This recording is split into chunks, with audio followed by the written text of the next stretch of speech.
하나님이 이르시되 우리의 형상을 따라 우리의 모양대로 우리가 사람을 만들고 그들로 바다의 물고기와 하늘의 새와 가축과 온 땅과 땅에 기는 모든 것을 다스리게 하자 하시고, 하나님이 자기 형상 곧 하나님의 형상대로 사람을 창조하시되 남자와 여자를 창조하시고, 하나님이 그들에게 복을 주시며 하나님이 그들에게 이르시되 생육하고 번성하여 땅에 충만하라. 땅을 정복하라.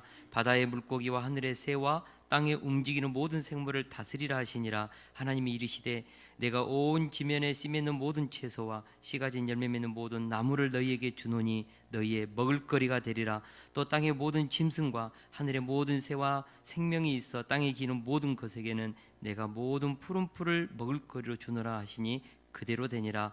하나님이 지으신 그 모든 것을 보시니 보시기에 심히 좋았더라. 저녁이 되고 아침이 되니 이는 여섯째 날이니라. 아멘. 아멘. 오늘 말씀이 천하보다 귀한 영혼, 위대한 사명입니다. 하나님이 태초에 천지를 창조하셨습니다. 무에서 아름답고 황홀하고 놀라운 창조물들이 쏟아져 나왔습니다. 빛이 있으라 하시니 빛이 있었습니다. 하늘과 궁창과 땅과 바다가 만들어졌습니다. 궁창에는 아름다운 별들이 창조되었습니다. 무엇보다 바다와 땅과 하늘의 각기 종류대로 무수한 생명체들이 나타났습니다. 하나님이 창조한 세상은 너무나도 아름답고 신비롭고 놀라웠습니다. 태양을 보십시오. 허블 망경을 가지고 찍은 우주의 그 별들의 사진들을 한번 보십시오. 제가 이번에 여기 자연과학관에 가가지고요, 그 아름다운 천체의 그 사진을 보고 얼마나 그 경외심이 생기든지요, 얼마나 장엄하든지요, 놀랐습니다. 들에 핀 꽃들을 보십시오. 하늘에 날아다니는 새들을 보십시오. 바닷속에 수많은 어류들을 보십시오. 땅 위에 뛰어다니는 동물들을 보십시오. 얼마나 신비롭고 놀랐습니까? 그래서 하나님은 세상을 창조하시고 나서 보시기에 좋았더라. It was good. 좋았다. 그랬습니다. 하나님이 창조하시는 모든 이 창조물들이 하나님의 마음에 쑥 들었다는 것이죠. 하나님은 감동하셨습니다. 그런데 하나님이 창조한 피조물 중에서 가장 놀랍고 아름답고 사랑스럽고 신비롭고 장엄한 것이 무엇인가? 바로 사람 창조입니다. 가수 안치환이 부른 사람이 꽃보다 아름다워라는 노래가 있는데, 여러분, 사람이요 꽃보다도 아름답습니다. 사람이 우주의 은하수보다도, 그 태양의 영광스러운 광채보다도, 그 바닷속에 깊은 있는 그 신비의 세계보다도 사람이 신비롭고 영광스럽고 정말 그 어떤 우주의 그 은하수보다도 장엄한 것이 하나님이 창조한 인간입니다. 우리는 세상을 살아가면서 종종 두 가지 질문에 부딪혀서 고민합니다. 그것은 나는 누구인가? 그리고 나는 왜 살아야 하는가에 대한 질문입니다. 그런데 오늘 말씀은 내가 누구인지, 나는 왜 살아야 하는지에 대한 명확한 해답을 우리에게 주고 있습니다. 감동적인 하나님의 말씀의 대답입니다. 오늘 이 말씀을 통하여서 나는 누구인가, 나는 무엇을 위해 살아야 하는가에 대한 분명한 인생의 해답을 얻는 복된 시간 되기를 주의 이름으로 축원합니다. 우리 다 같이 26절 말씀을 우리 같이 한번 읽겠습니다. 26절 말씀 시작. 하나님이 이르시되 우리의 형상을 따라 우리의 모양대로 우리가 사람을 만들고 그들로 바다의 물고기와 하늘의 새와 가축과 온 땅과 땅에 기는 모든 것을 다스리게 하자 하시고. 아멘. 여기서 우리는 사람 창조에 대한 놀라운 사실을 발견하게 됩니다. 지금까지 만물 창조는 하나님의 일방적인 선포로 그대로 나타났습니다. 빛이 있으라, 빛이 있었습니다. 땅은 풀과 씨 맺는 채소와 각기 종류대로 되라, 그러면 그렇게 되었습니다. 하늘의 궁창에 광명체들이 있으라, 그대로 있었습니다. 그런데 사람을 창조하실 때 갑자기 우리가 우리의 형상을 따라 우리의 모양대로 사람을 만들자, 이렇게 우리라는 복수가 삼중적으로 반복되고 있습니다. 우리가 우리의 형상대로 우리의 모양을 따라서 우리가 사람을 만들자. 여기서 우리는 누구입니까? 성부, 성자, 성령 하나님을 가리킵니다. 삼위 하나님이 서로 의논하고 계획하고 심사숙고하시면서 하나님 자신을 닮은 존재를 만들고자 하고 있죠. 이 사람의 창조는 다른 피조물과 성격이 다르고 본질이 다르고 위상이 다른 정말 소중하고 고귀하고 위대한 존재라는 뜻입니다. 사람은 어떤 존재입니까? 하나님의 형상과 하나님의 모양을 가졌다고 했습니다. Our image, our likeness. 하나님의 형상, 하나님의 모양. 그것은 하나님의 DNA이고 그것은 하나님의 그 신적인 성품, 하나님의 속성을 우리 속에 넣었다는 것이죠. 부모가 자식을 낳으면요, 틀림없이 부모의 형상, 부모의 모양이 그 자녀의 모습에 그대로 배어 있습니다. 이번에 우리 모진원 전도사님과 김지현 사모님, 그죠? 넷째 딸, 그죠? 넷째, 셋째 딸, 죄송합니다. 셋째 딸 나왔습니다. 보니까 밴드에 올려놓은 사진을 보니까 진짜 부모님 붕어빵입니다. 자녀들을 보면요, 그 부모의 형상이 그대로 배어 있습니다. 다 압니다. 누구의 자녀인지. 그냥 추측할 필요도 없고요. 그냥 누구다라고 알아요.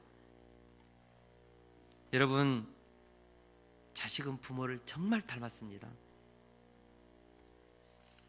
나는 누구입니까? 하나님을 빼닮은 하나님의 붕어빵입니다. 나는 누구입니까?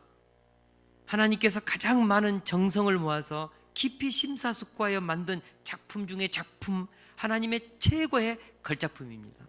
나는 누구입니까? 하나님께서 자신의 형상과 모양을 따라 만든 천하보다 소중한 하나님의 자녀입니다. 우리가 나의 존재의 가치를 깨달아야 합니다. 나는 우연히 이 땅에 존재하게 되는 우연의 산물이 아니라는 것이죠. 나는 어쩌다가 이 땅에 존재하게 된 운명의 장난이 아닌 것입니다. 나는 하나님의 절대적인 계획과 뜻에 따라서 창조된 하나님의 형상이다. 이것이 오늘 본문이 우리에게 말씀해 주고 있는 의미입니다. 시편 8편 4절에서 5절 말씀은 사람이 얼마나 존귀하고 보배로운 존재인지에 대해서 이렇게 말씀하고 있습니다. 우리 같이 한번 읽어보겠습니다. 시작. 사람이 무엇이기에 주께서 그를 생각하시며 인자가 무엇이기에 주께서 그를 돌보시나이까. 그를 하나님보다 조금 못하게 하시고 영화와 종기로 관을 씌우셨나이다. 아멘. 하나님은 사람을요, 하나님보다 조금 못한 존재로 창조했다는 것이죠. 하나님은요, 스스로 존재하는 분이시죠. 그러나 인간은 무에서 만들어진 하나님의 형상입니다. 근데요, 하나님과 인간을 비교해 볼 때 인간은 거의 하나님의 형상을 가진, 하나님에게 비견해서 조금 모자랄 수준의 거의 신적인 경지를 가진 위대하고 신비롭고 멋진 존재라는 것이죠.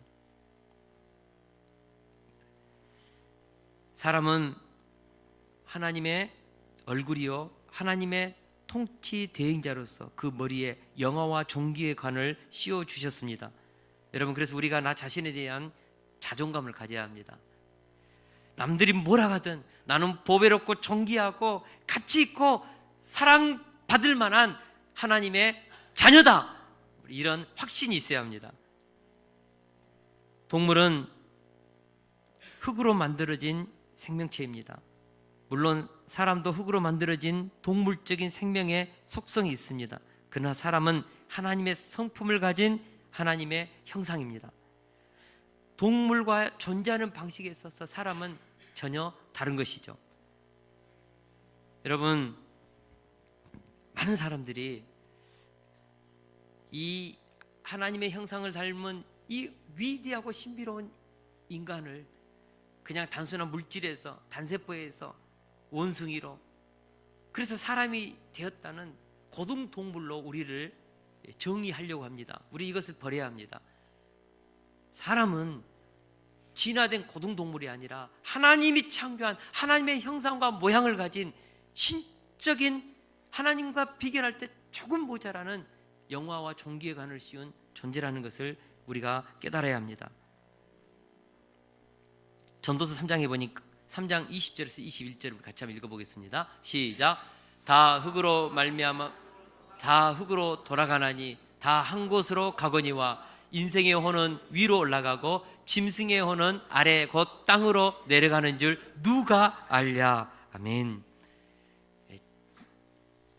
동물의 생명은요, 그들의 혼은 땅으로 내려간다고 했습니다. 육체의 생명과 함께 그들의 혼도 사라지는 것이죠. 그러나 인간의 혼, 인간의 영혼은 하늘로 올라간다. 여러분, 인간의 영혼은 하늘로 올라갑니다. 다시 말하면 영혼 불멸한 것이죠. 존재하는 방식이 똑같은 육을 가지고 있다고 해서, 피로 구성된 몸이라고 해서 짐승하고 같은 동급으로 볼 수 없는 것이죠. 하나님은 동물을 그냥 흙으로 창조했습니다. 그러나 인간을 창조하고 나서 그 코에 생기를 불어넣었습니다. 그래서 생명이 되었다. 리빙 소울, 살아있는 영혼을 가진 존재가 되었다는 것이죠. 여러분, 인간만이 영적인 존재입니다. 그래서 사람만이 영과 영이신 하나님과 교통할 수 있습니다. 오늘도 우리는 이 예배 속에서 영이신 하나님과 서로 영으로 대화하고 느끼고 그분의 말씀 속에서 우리가 그분의 임재를 느끼는 것이죠. 그분을 찬양하는 것이죠. 그분께 기도하는 것이죠. 여러분, 동물은 예배가 없습니다. 기도하지 않습니다. 힘들다고 정말 무릎 꿇고 기도하는 동물 봤습니까? 동물은 종교가 없습니다. 영혼을 가진 인간만이 하나님과 교통하려 하는 것이죠. 인간은 하나님의 창조성을 닮아서 끊임없이 새로운 것을 창조해야 됩니다. 곰은 5,000년 전이나 지금이나 똑같이 동굴에서 삽니다. 발전이 없습니다. 춥다고 해서 그들은요, 전기장판 못 만들어내요. 불을 못 핍니다. 그 고등동물인 원숭이는요, 5,000년 전이나 지금이나 똑같이 바나나 따먹고 삽니다. 우리같이 짜장면, 컵라면 만들 생각을 못합니다. 여러분, 인간은요, 동물과는 차원이 다른 하나님의 창조성을 가진 유일한 하나님의 형상을 가진 존재라는 것이죠. 그래서 비행기를 만들고, 그래서 대기권을 뚫고 우주까지 여행하지 않습니까? 그 깊은 바닷속에 잠수함을 만들어서 심해를 탐험하고요. 요즘에는 스마트폰을 만들어가지고 전 세계를 연결하고 사물 인터넷 시대를 우리는 열었지 않습니까? 놀랍죠. 인간의 창조성입니다. 또한 사람은 도덕성이 있습니다. 쥐가 몰래 음식을, 남의 집 나락을 훔쳐먹고 나서 도둑질했다고 양심의 가책을 느끼고 그냥 막 회개하는 거 봤습니까? 여러분, 개가요, 산책하다가 갑자기 그냥 다른 사람 꽉 물고 나서 주인이 막 때리니까 잘못했습니다, 용서해달라고, 다시는 안 그랬다고 막 반성문 쓰고 막 뉘우치는 개 봤습니까? 여러분, 돼지가 좀 살이 쪘다고 해서 자기 체형이 좀 보기에 좀 자아가 열등감 느낀다고 다이어트 하면서 몸매를 만들기 위해서 막 운동하는 거 봤습니까? 동물들은 그것을 할 수 없습니다. 인간만 양심을 가진 도덕적인 인간만이 도둑질하고 거짓말하고 그렇게 살면 고통스럽고 양심의 가책을 느끼는 것이죠. 또한 인간은 불쌍한 사람을 보면 동정심을 느낍니다. 남을 돕는 일에 보람을 느끼고 아무 대가 없이 봉사하고 헌신하기도 합니다. 그것은 사람 안에 하나님의 절대선, 선이 새겨져 있기 때문에 그렇습니다. 하나님의 형상, 그래서 진리이신 하나님을 닮았기 때문에 우리는 진리를 쫓아서 살려고 합니다. 불의를 보면 마음이 화가 납니다. 그래서 우리는 불의에 대해서 목숨을 걸고 저항하고 자유를 달라고 그렇게 한거를 하는 것이죠. 동물과 사람은요, 차원이 다른 존재입니다. 하나님은 사람을 하나님의 형상과 모양을 가진 하나님의 자녀로 창조했습니다. 할렐루야. 동물은 영원히 동물이고 사람은 처음부터 사람이었습니다. 할렐루야. 사람은 하나님 안에서 자신을 발견할 때 가장 존엄한 인생을 살아낼 수 있습니다. 그리고 하나님 안에서 자신을 찾을 때 아름답고 가치 있는 인생을 살아낼 수 있습니다. 반대로 하나님을 떠나면 인간은 내가 누구인지를 잃어버리는 것이죠. 왜 이토록 아름다운 하나님의 형상인 인간이 짐승처럼 살아갑니까? 어떻게 보면 개만도 버르지마도 못한 인간들의 모습을 우리가 뉴스를 통해 보게 되지 않습니까? 왜 사람들의 삶에 어둠과 공허와 슬픔이 있습니까? 왜 사람들이 방황합니까? 왜 사람들의 인생의 소중함을 잃고 그렇게 육신적인 인생을 살면서 시간을 헛되이 보냅니까? 그렇게 아름답고 존귀한 하나님의 형상을 닮은 존재가요, 존재의 뿌리 되시는 하나님을 떠났기 때문입니다. 하나님을 떠날 때 우리는 내가 누구인지를 잃어버리게 됩니다. 바울 사도는 하나님을 떠난 사람들에 대해서 이렇게 표현했습니다. 우리 같이 한번 읽겠습니다. 시작. 스스로 지혜 있다 하나 어리석게 되어 썩어지지 아니하는 하나님의 영광을 썩어질 사람의 새 짐승과 기어다니는 동물의 모양으로 우상으로 바꾸었느니라. 아멘. 하나님을 떠난 인간은 지혜 있다거나 어리석은 인생을 살게 된다는 것이죠.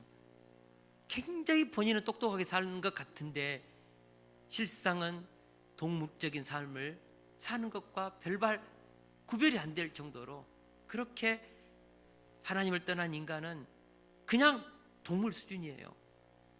육신의 정욕과 암흑의 정욕과 이색의 자랑을 추구하는, 썩어질 것을 붙잡고 살아가는 하등 인생을 산다는 것이죠.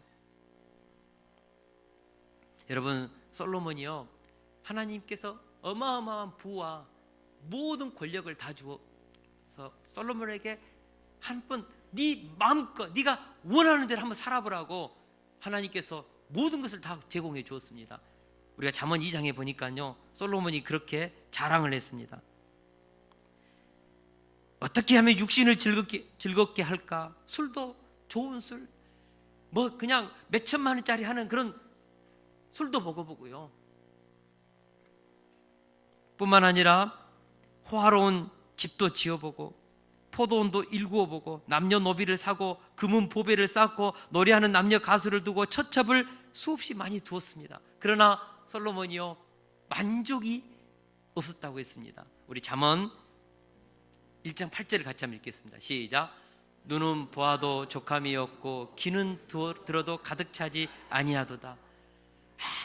아무리 좋은 것을 봐도 정말 눈에 만족이 없다는 거예요. 세상 좋은 것 다 다녀봐도 이 눈은 만족이 없다는 것이죠. 귀는 아무리 좋은 음악을 들어도, 저기 미국 필하모니 오케스트라의 그 아름다운 선율을 들어도 귀는 만족함이 없다. 더 어떤 것을 원한다는 것이죠. 여러분, 사람은요, 끝없이 만족하고 이것이 채우지만 더 큰 것을 채우고 중독은 그렇게 해서 깊은 곳으로 가다가 결국은 파멸로 치닫지 않습니까? 여러분, 만족이 없습니다. 이 텅 빈 이 인간의 영혼의 이 우주 공간보다 큰 인간의 이 가슴 속에 우주보다 더 크신 하나님이 들어와야 비로소 만족이 이루어지는 것이지, 하나님을 채우지 않는 인간의 가슴은 채워지지 않습니다. 솔로몬이 그렇게 고백했습니다. 우리 같이 한번 읽겠습니다. 2장 20절 시작. 내가 해 아래에서 한 모든 수고에 대하여 내가 내 마음에 실망하였도다. 세상의 모든 돈과 모든 권력과 모든 것을 다 해봤는데 새 것이 없어요. 그래서 실망했다. 목사님, 저는 모르겠어요. 안 살아봐서. 나는 더 벌어보고 더 큰 권력도 가져서 저도 한번 솔로몬처럼 한번 살아보고 싶어요. 왜 솔로몬이 다 그냥 해보고 나서 우리한테 이런 소리 하는지 한번 해보고 싶어요. 저도 한번. 여러분 해봐도요, 아무것도 없습니다. 하나님께서 솔로몬에게 다 체험해보고, 야 써라, 인생 별것 없다. 솔로몬이 살고 나서 결론이 무엇입니까? 헛되고 헛되며 헛되고 헛되다. 해 아래 새 것이 없다. 여러분, 하나님을 떠난 영혼은 방황하고 만족이 없고, 그래서 끝없이 더 큰 만족을 추구하며 살다가 인생을 다 그렇게 허비하는 것이죠. 망가지고 깨진 인생이 어떻게 회복되고 다시 하나님의 형상으로 회복될 수 있습니까? 하나님께서는 타락한 인간을 위해 놀라운 일을 계획하셨습니다. 바로 잃어버린 하나님의 형상을 회복시키기 위해서 독생자 예수 그리스도를 우리에게 보내셨다는 것이죠. 예수님은 잃어버린 하나님의 형상을 가지고 오셨습니다. 골로새서 1장 5절에 보니까 그는 보이지 아니하는 하나님의 형상이시오. 또 히브리서 1장 3절에 보니까 이는 하나님의 영광의 광채시오 그 본체의 형상이라고 했습니다. 여러분, 사람이 하나님의 형상을 잃어버렸습니다. 하나님을 떠남으로 하나님의 형상을 잃어버렸습니다. 그래서 우리가 짐승 수준으로 육신의 정욕과 암흑의 정욕과 이색의 자랑을 붙잡고 사는 거예요. 그것부터 가치 있는 것이 없으니까 그럴 수밖에 없는 것이죠. 이해가 돼요. 그러나 하나님은 인간을 그 정도의 동물적인 차원의 인생이 아니라 더 가치 있고 영혼을 사모하고 영생을 얻는 더 위대하고 가치 있는 삶을 만들어 놓았다는 것이죠. 그래서 하나님은 타락하면서 한숨 쉬면서 후회할 수밖에 없는 헛된 인생을 살아가는 우리들에게 예수님을 보내서 하나님의 형상을 회복시킵니다. 예수님은 하나님의 아들로서 하나님의 형상을 가지고 오셨습니다. 하나님의 완전한 붕어빵이죠. 그래서 예수님을 영접한 자는 하나님의 생명의 씨, 하나님의 영광의 형체가 그 속에 들어가는 것이죠. 그래서 하나님의 자녀가 되고 하나님의 자녀가 되는 권세를 회복시켜 주십니다. 그래서 예수님을 영접하는 자들은 고린도후서 5장 17절에 보니까 그런즉 누구든지 그리스도 안에 있으면 새로운 피조물이라 이전 것은 지나갔으니 보라 새 것이 되었다고 했습니다. 여러분, 예수 그리스도를 믿는 자들은 새로운 피조물입니다. 신앙생활이란 예수 그리스도 안에서 하나님의 형상을 회복해가는 것입니다. 사람이 사람답게 사는 길은 예수님을 통해 하나님께로 돌아가는 것입니다. 저는 우리 세수교회 성도님들이 예수 그리스도 안에서 온전한 하나님의 형상을 다 회복하시기를 주의 이름으로 축원합니다. 우리는 예수님 안에서 회복된 보배롭고 존귀하고 가치 있고 사랑받을 하나님의 걸작품임을 다시 한번 우리가 깊이 있게 영접할 수 있기를 기도합니다. 이번 한 주 동안 정말 내가 누구인지 우리의 그 자존감을 다시 한번 회복할 수 있기를 원합니다. 남들이 아무리 우리에 대해서 손가락질하고 별것 아니라고 해도 나는 하나님의 형상을 가진 하나님의 자녀임을 우리가 다시 한번 느끼면서 나에 대한 아이덴티티, 위대한 자존감, 이것을 회복하면서 좀 고개 좀 빳빳하게 좀 들고 좀 힘있게 어깨도 펴고 그렇게 다닐 수 있기를 원합니다. 그러면 하나님의 형상을 가진 사람은 무엇을 위해서 살도록 창조되었는가? 우리 28절 말씀을 같이 한번 읽겠습니다. 시작. 하나님이 그들에게 복을 주시며 하나님이 그들에게 이르시되 생육하고 번성하여 땅에 충만하라 땅을 정복하라 바다의 물고기와 하늘의 새와 땅에 움직이는 모든 생물을 다스리라 하시니라. 아멘. 우리가 이 말씀 속에서 우리가 주목해야 될 하나님의 음성이 있습니다. 하나님이 그들에게 뭐라고요? 복을 주시며. 하나님께서 God blessed, 하나님께서 우리 인간에게 하나님의 형상을 가진 사람에게 복을 주시면서 하신 말씀이 있습니다. 이 말씀이 무엇이죠? 생육하고 번성하여 땅에 충만하라. 두 번째로는요, 땅을 정복하라. 그죠? 하늘의 새와 땅에 움직이는 모든 바다의 물고기, 하늘의 새와 땅에 움직이는 모든 생물을 다스리라. 정복하고 다스리라. 이건 뭐죠? 하나님이 우리에게 준 복으로 준 명령입니다. 그리고 복으로 준 사명입니다. 여러분, 사명에 뭐가 있습니까? 하나님의 복이 있습니다. 할렐루야. 첫 번째, 우리 사람에게 복으로 주신 사명은 뭐죠? 생육하고 번성하여 땅에 충만하라. 바로 이것이 우리의 사명입니다.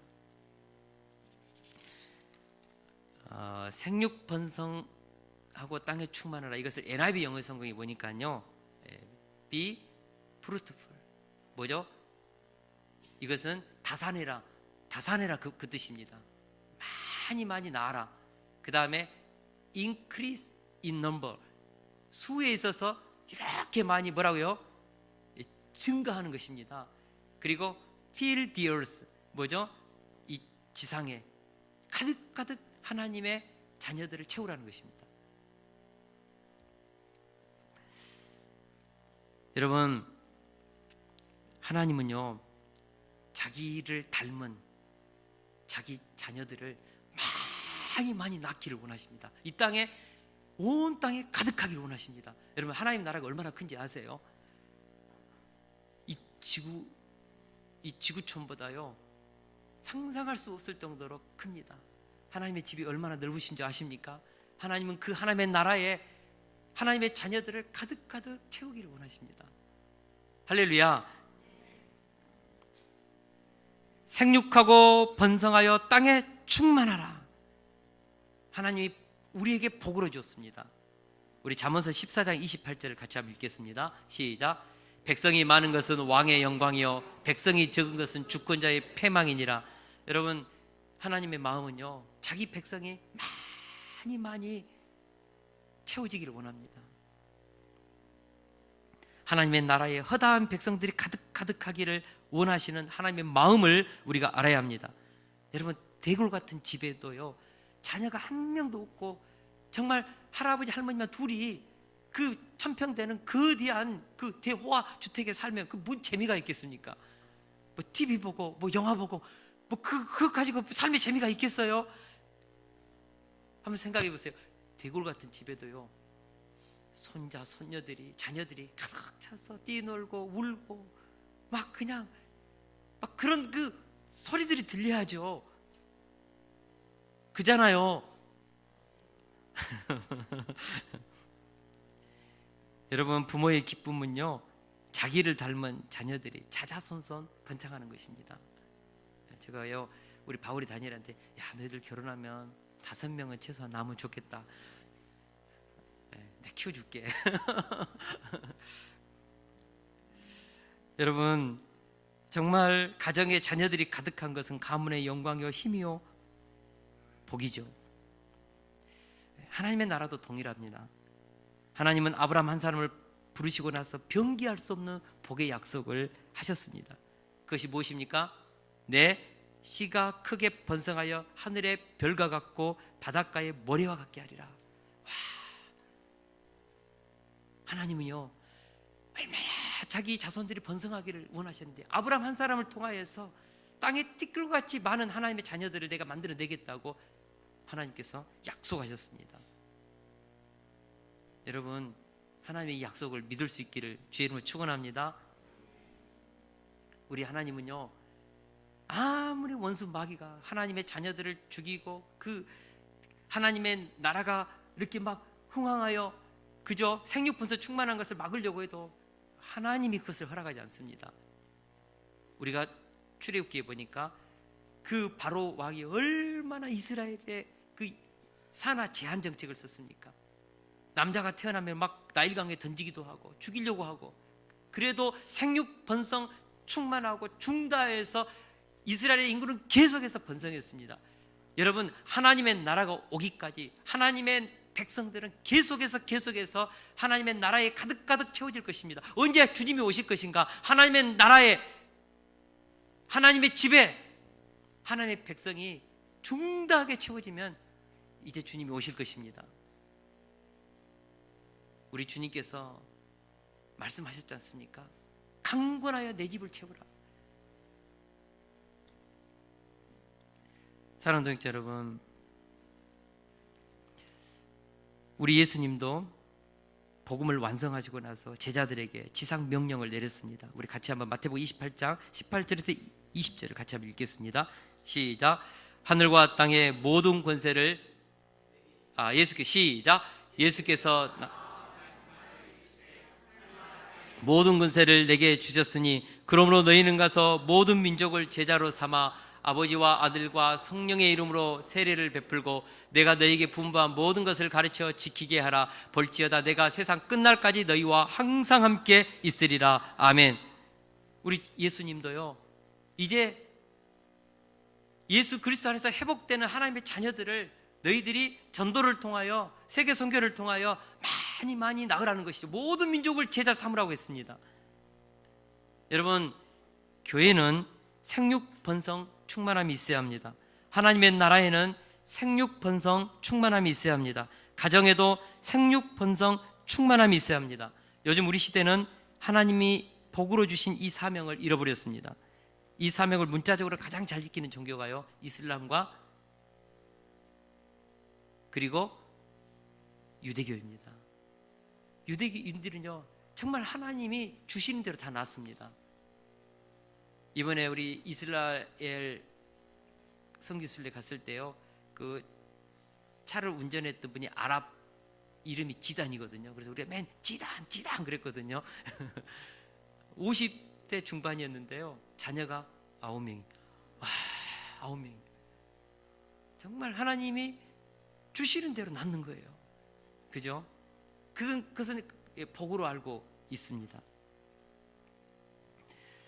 요즘 인구 절벽이라는 말이 유행하고 있습니다. 국가도 더 이상 자녀를 낳지 않는 세대를 향해 위기의식을 느끼고 출산 장려 정책을 쓰고 있습니다. 분명한 사실은 하나님은 생육번성 충만하는 인생을 복으로 주었습니다. 특별히 하나님의 형상을 닮은 하나님의 자녀들을 하나님은 우리가 낳기를 원합니다. 육신적으로만 낳는 것이 아니라 복음으로도 낳기를 원하십니다. 여러분, 복음은 어떻게 낳습니까? 전도를 통하여 하나님의 형상들을 낳는 것이죠. 할렐루야. 누가복음 15장 7절 우리 같이 한번 읽어보겠습니다. 누가복음 15장 7절 시작. 죄인 한 사람이 회개하면 하늘에서는 회개할 것이 없는 99으로 말미암아 기뻐하는 것보다 더하리라. 아멘.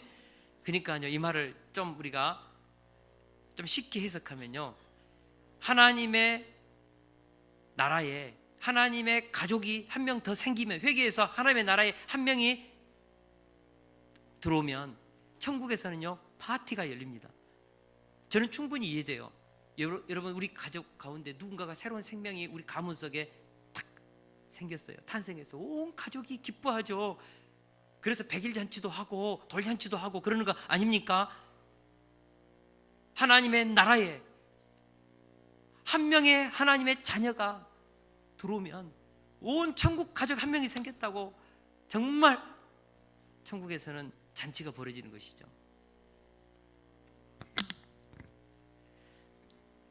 우리가요 하나님의 자녀를 많이 하나님의 형상을 낳는 생육번성 충만한 인생을 살아야 합니다. 그것을 위해서 우리가요 생명을 낳는 인생, 그죠? 낳고 낳는 인생을 살아야 합니다. 이번에 다니엘 목사님 오셨을 때 제가 그랬습니다. 목사님께서 10년 동안 청년치 될 때 저를 양육하고 집에서 2년 동안 또 데리고 살고 저를 그렇게 키워서 하나님의 사람으로 만들어서 강주에 보내니까 강주에서 세숲이라는 교회 공동체가 생겼습니다. 목사님이 젊은 날 뿌려놓은 열매를 추수하러 온 현장과도 갔습니다. 그랬더니 목사님의 눈시울이 붉어지더라고요. 여러분, 우리가 자녀들을 잘 키우고 우리가 전도했던 영혼들을 잘 섬기고 그래서 그 영혼들이 자라나서 겨자씨 알만 그 한 생명이 자라나서 수많은 하나님의 나라를 천국을 만들어내는 생명을 낳는 인생을 사는 것을 볼 때 기쁨이 되고 감격이 되는 것이죠. 저는 우리 세숲 다음 세대들을 바라보면서 그런 꿈과 비전을 갖습니다. 이들을 통하여서 어마어마한 생명들이 낳게 될 것이다. 하나님의 어마어마한 자녀들이 이들을 통하여 민족들이 형성될 것이다. 할렐루야. 여러분, 우리가 섬겼던 그 영혼들, 그 자녀들의 인생이 그렇게 흘러가는 것이죠. 우리 이정순 집사님이 전도했던 우리 교회 오는 그 영혼들 있지 않습니까? 그분들을 통하여서 하나님의 생명이 흘러가는 것이죠. 낳고 낳는 역사, 영적으로 낳고 낳는 역사, 육으로도 낳고 낳는 역사, 하나님의 자녀들을 전도할 자신 없으면 우리가 낳고 때로는 입양도 하고 그러는 것이죠. 생명을 낳는 것입니다. 할렐루야. 둘째로 정복하고 다스리는 사명입니다. 하나님은 생육하고 번성하라는 축복의 사명을 주시는 동시에 정복하고 다스리라는 사명도 복으로 주셨습니다. 정복하고 다스리라는 말은 하나님의 통치 대행자로서 하나님께서 창조하신 만물을 잘 관리하고 통치하는 것을 의미합니다. 한마디로 청지기 역할을 하는 것입니다. 인간은 하나님의 선한 청지기가 되어서 하나님이 창조하신 세상을 잘 관리하고 잘 다스려서 더욱더 세상을 아름답게 만들어야 할 사명을 가졌습니다. 고대시대 때요, 임금은, 왕은 자신의 영토를 다 돌아다닐 수 없지 않습니까? 그래서 자기의 동상을 곳곳에 만들어서 세워놓았습니다. 이것은 내가 통치하는 내 땅이다. 하나님은 세상 만물을 창조하시고 나서 하나님의 형상을 가진 왕의 형상인 우리 사람을 만들어서 곳곳에 하나님의 창조하신 세계 곳곳에 두면서 우리를 통하여 하나님이 통치하십니다. 우리를 통하여 하나님의 통치가 펼쳐지는 것이죠. 할렐루야. 여러분, 우리는 하나님의 왕의 형상들입니다. 정복하고 다스리는 인생을 살아야 합니다. 통치하는 인생을 살아내야 한다고요. 할렐루야. 정복하고 다스리는 인생, 이 땅에서 실천해야 합니다. 운명, 여러분, 하나님의 자녀들에게는 없습니다. 환경에 지배당하는 인생, 우리는 그렇게 환경에 지배당하는 인생을 살아내는 것이 아니죠. 우리는 환경을 정복하고 운명을 정복하고 다스리는 인생. 질병이 우리의 영원한 생명을 가는 길을 막을 수 없죠.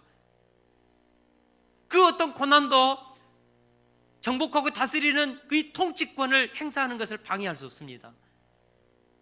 하나님은 우리에게 정복하고 다스리는 통치권을 우리에게 줬습니다. 킹십을 줬습니다.